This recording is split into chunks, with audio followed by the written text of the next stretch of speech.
This is James Holder for IFL-TV in association with Macklin's Gym Marbella. I'm in Manchester at the press conference. With me I've got Joe Gallagher. What's happening, Joe? Not too bad. You alright, James? Nice to see nice you here in Manchester. Shame you didn't get the Vegas gig, but I know you're busy, man. Indeed, short straw again. Congratulations on your new show. Thank you, Joe. Congratulations on your new show. Well, you know, we're doing alright, aren't we? Broadcaster buddies. What's going on? I'll see you at the Oscars. Go on.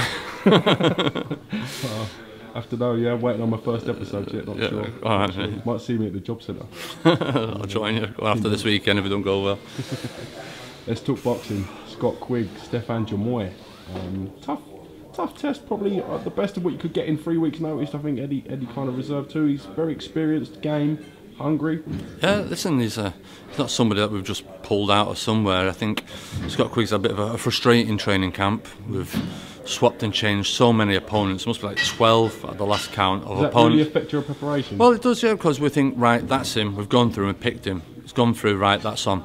So I'm spending there 2-3 days studying, start getting sparring partners. He's pulled out, don't want it, you're kidding me. So it kept on going on and on and on, and then in the end it ended up being the man before it.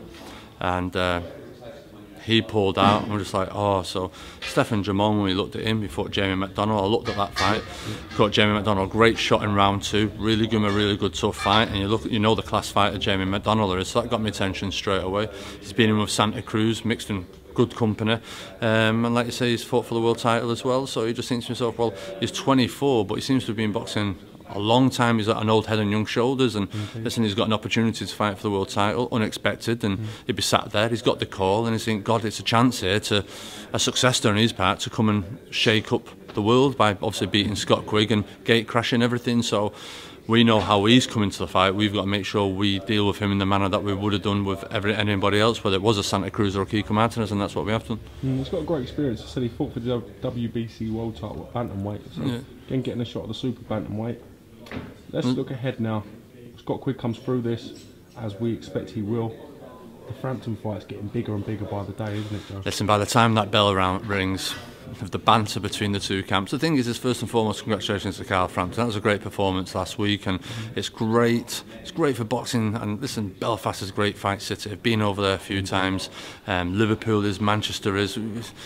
Basically, boxing is great, and it appeals there. When people say it's dying, you showed there last Saturday it isn't dying, and they came out in force and did a fantastic show, and it was a great performance by Carl. Time Scott Quigg and Carl Frampton gets in, I tell you what, that Old Trafford is a stadium that would be befitting them two gladiators going to war.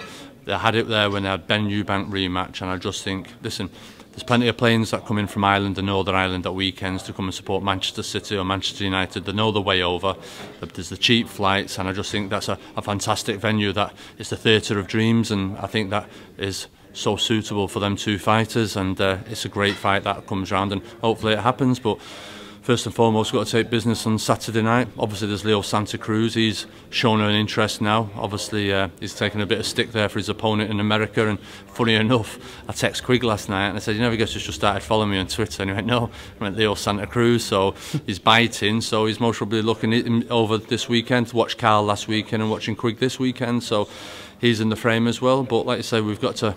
Carl took care of his business, and we have to take care of our business. Can we reiterate that you do want the Carl Frampton fight for Scott? Because I see some stuff on the internet that Barry doesn't want it, Joe doesn't want it. Can we just get this out in the open that you do want the fight? A couple of years ago, when Scott Quigg first became British champion, Carl was coming through. I seen potential. Carl was a great amateur, travelled all over the world of Ireland. Scott Quigg was learning his craft as he was going on in his pro career. At the time I said this fight's got to be a huge fight, but do it when they've got world titles on the line, because these two kids have got to put some severe pain on each other, and they need to be paid well, just like Groves and Carl Froch. And it's at that stage now. They've both got world titles. Let's make it happen. We want the fight. It's happened there now. It's brewed nicely, and like you say, it's come to the boil, and let it happen, let it go, and may the best man win. But I'll be very confident in Scott Quigg. That's not diminishing Carl Frampton as a fighter. He's a great fighter. Utmost respect. There's not that Groves, Froch, animosity between two of them. I respect Carl Frampton, his team, Barry McGuigan, hero growing up, and Scott Quigg will be there to do our business. A few members of their side keep digging me out, but listen, that's their problem, and we've got to crack on with it. But like you say, it's a fight that we've said to Eddie, and we've said it out there. We're ready to go and do it now. Interesting, Eddie's got Chris Avalos as well in the mix now. He's, I think, mandatory to fight. Good fighter.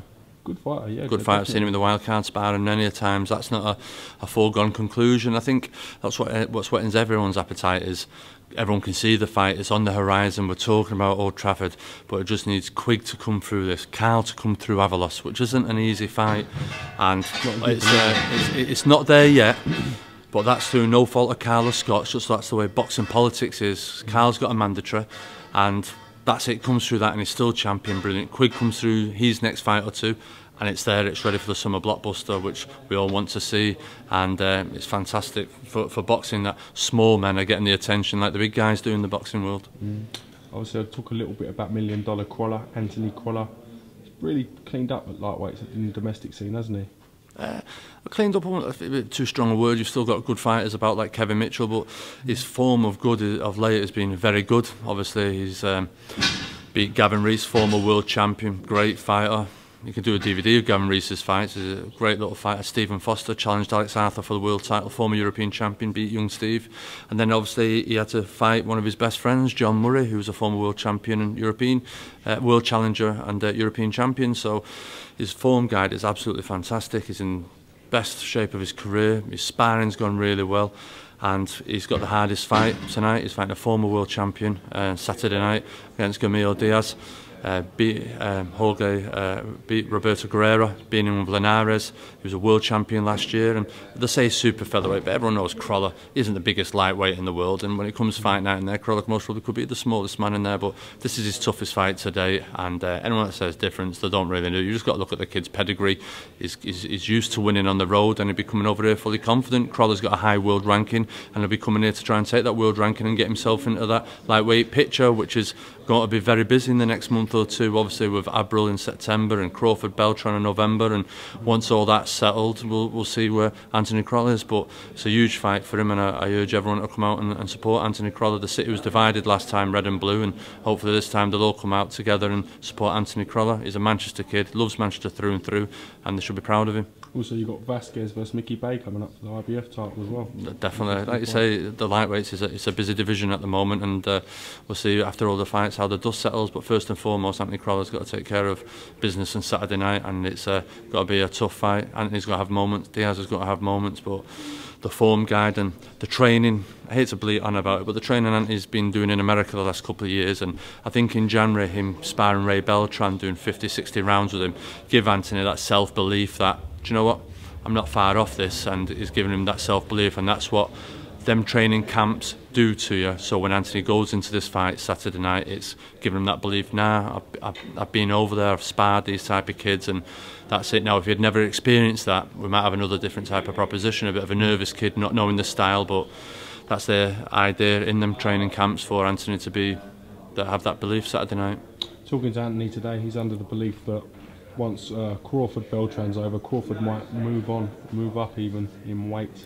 So again, it leaves great options for him, doesn't it? Of course it is. Listen, Juan Diaz won last weekend. That'd be a great fight. Paulus Moses is the #1. We're familiar with him over here with Ricky Burns.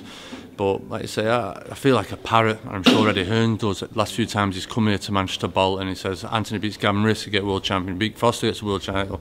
If he beats John Murray, gets a world title. He's sat here today now saying it again, and people in Manchester are giving me stick and giving Anthony Crolla stick. I thought you're fighting for a world title. They've got to understand that's boxing politics. Eddie is trying to get fighters world title opportunities delivered with Paul, and other fighters he's doing at the moment now, just delivered with Kell Brook as well, and it's like he's doing his best, but there's the politics within the boxing world, do you know what I mean? Rankings, organisations, Beltran's the mandatory, he's got to fight Crawford, and listen, I'm sure Eddie Hearn and people in Manchester will let it be known, there's no way in the world Eddie Hearn will be allowed back into Manchester for Anthony Crolla fight unless he's got a world champion in tow with him. Alright Joe, well listen, thanks for answering my questions so honestly. I look forward to after the fight Saturday as your show being aired as well on Sky. So, oh, cheers, enjoy it. It's something I'm proud of, and I'm really pleased that the profile that some of the fighters wouldn't have got on Sky or ringside, the likes of Scotty CARDLE, Jose Burton and Marcus Morrison making his pro debut, so I'm very pleased for them, and thanks for Sky and everyone that's tuned in and watched it. Thanks for the kind comments on Twitter and Facebook. Thank you. I must mention as well Scott CARDLE versus Kurt Giddings for the English title. Cracking fight. Really great fight. I think if my nerves have got to be shot, it's got to be shot in that fight. I think Goodings, you don't know what he's got to do. He's boxes on the back foot really well, boxes on the front foot really well. And like I said in the presser, it's one of them fights when you used to watch Friday nights ESPN, you see prospects, a 12-0 kid fighting a 14-1 kid, and they're putting it all on the line. And these two could easily be fighting for the British title. The quality of the fight that it is between the two kids, two hungry prospects. Scott CARDLE obviously had great GB pedigree, fought some great amateurs all over the world, and expect that pedigree to come through on Saturday night. Kurt Goodings, though, like you say, he's a bit like a Rubik cube to try and sort out what he's got to come and do on Saturday night, and hopefully we'll have the answers on Saturday night and Scott CARDLE becomes English champion. But it's a real good fight. Yeah, it's a real good fight, and I'm looking forward to it. Right, Joe, thanks for answering my questions honestly, mate, and I look forward to seeing you at the weigh-in tomorrow. Cheers, James. Thank you very much. Thank you, Joe. Thank you.